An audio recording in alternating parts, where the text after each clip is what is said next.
உலகத்தின் முடிவு அவரே, புதிய துவக்கம் என்பது பார்த்தீங்கன்னா அவர் தான். பழைய ஏற்பாட்டிலிருந்து புதிய ஏற்பாட்டிலிருந்து 2 வசனத்தை வாசிக்கலாம். ஏசாயா 66 அதிகாரம் 22வது வசனம். ஏன் நான் நிறைய பழைய ஏற்பாடையும் புதிய ஏற்பாடையும் திரும்ப திரும்ப கோட் பண்ணி உங்கள்கிட்ட சொல்லுவேன் அப்படின்னு சொன்னா, I am not giving you a new teaching.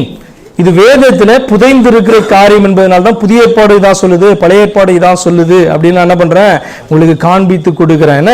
அப்ப ஏசாயா 66 அதிகாரம் 22வது வசனம். நான் படைக்க போகிற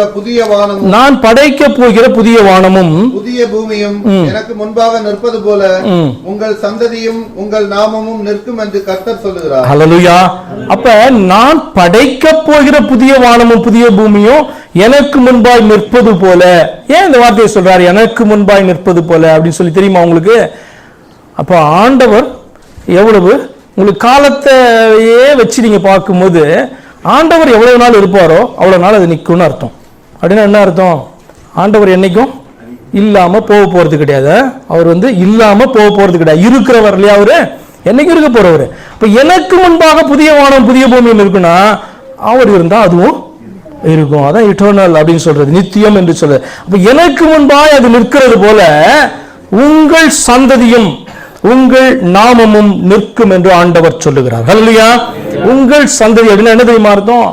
அவரை ஏற்றுக்கொண்டதான ஜெனரேஷன், ஜனம் என்று சொல்லி அர்த்தம். யார? இந்த மெய்யான இந்த தேவனை சுவிசேஷமாய் ஏற்றுக்கொண்டவர்கள் என்று சொல்லி அர்த்தம். இது பழைய ஏற்பாட்டில் ஆண்டவர் சொன்னது. புதிய ஏற்பாட்டில் பாருங்க 2 பேதுரு 3 அதிகாரம் 13வது வசனம். 2 பேதுரு 3 அவருடைய வாக்குத்தத்தத்தின்படியே புதிய வானங்களும் புதிய பூமியும் உண்டாகும் என்று காத்திருக்கு. இதே காரியத்தை தான் பேதுரு சொல்றாரு. அவருடைய வாக்குத்தத்தத்தின்படியே நீதி வாசமாய் இருக்கும், புதிய வானங்களும் புதிய பூமியும் உண்டாகும் என்று காத்திருக்கிறோம். காத்திருக்கிறோமா? இல்ல. காத்திருக்கிறோமா? இல்ல. ஆண்டவருடன் காத்திருக்க சொல்றாரு. ஆனால் நம்ம அதை எதிர்பார்த்திருக்கிறோமா, காத்திருக்கிறோமா, அல்லது அதை வாஞ்சிக்கிறோமா? அடுத்த வாரத்தில் நம்ம அந்த வாஞ்சிக்கிறதை குறித்து பார்க்கலாம். வாஞ்சிக்கிறோமா என்று சொல்ல நீங்க கேட்டுக்கோங்க. உண்மையிலேயே கொஞ்சம் தான் அந்த இன்ட்ரெஸ்ட், கொஞ்சம் பரம காரியங்களை குறித்துதான, ஆவிக்குரிய காரியங்களை குறித்தான இன்ட்ரெஸ்ட் மனுஷனாய் காணப்படுற நமக்கு கொஞ்சம் தான் காணப்படுது. அதுக்கு என்ன ரீசனு? அவர் ஆலோசனைகளில் எடுத்தது போல நம்முடைய ஜென்மஸ்பாவம் தான் அதுக்கு முக்கியமான காரணம். ஜென்மஸ்பாவம் எதுதான் பார்க்கும்? ஜென்மம்னாலே இந்த உலகத்துக்கு சம்பந்தப்பட்ட காரியம் இல்ல, நம்முடைய பிறப்பு சம்பந்தப்பட்டதான காரியம். நம்முடைய பிறப்பு எங்க இருந்து வருது? ஆதாம் இடத்திலிருந்து வருகிறதான காரியம், முதல் பிறப்பு. அப்ப அது என்னதான் பார்க்கும்? இந்த உலகத்தினுடைய காரியத்தை தான் பார்க்கும். உலகம் பெர்மனன்ட் சொல்லிட்டே இருக்கும். இந்த உலகத்துல நீ என்னைக்கும் இந்த உலகத்திலேயே நீ திரும்பவும் பிறந்து இந்த உலகத்திலேயே ஜீவிப்ப அப்படின்னு சொல்லி கொண்டிருக்கோம்.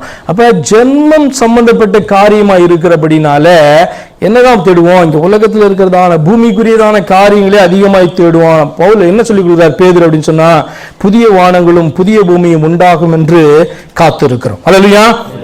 இதுக்கு காத்திருக்க ஆரம்பிக்கணும்னா ஒரு நம்பிக்கை நமக்குள்ளாக முதலாவது வரணும். அப்பதான் பாத்தீங்கன்னா அதுக்கு காத்திருக்க முடியும், அதை தேட முடியும், தேவ காரியங்களுக்கு முக்கியத்துவம் கொடுக்க முடியும், ஆராதனைகளுக்கு முக்கியத்துவம் கொடுக்க முடியும், வேத வார்த்தைகளை ஆராய்ந்து பார்க்கறதுக்கு முக்கியத்துவம் கொடுக்க முடியும், சத்தியம் என்ன என்று சொல்லி அறிந்து கொள்வதற்கு முக்கியத்துவத்தை கொடுக்க முடியும். இல்லைன்னா எல்லாத்தையும் சத்தியம்னு சொல்லிட்டு கேட்டுட்டு போய்கிட்டே இருப்போம் இல்லையா?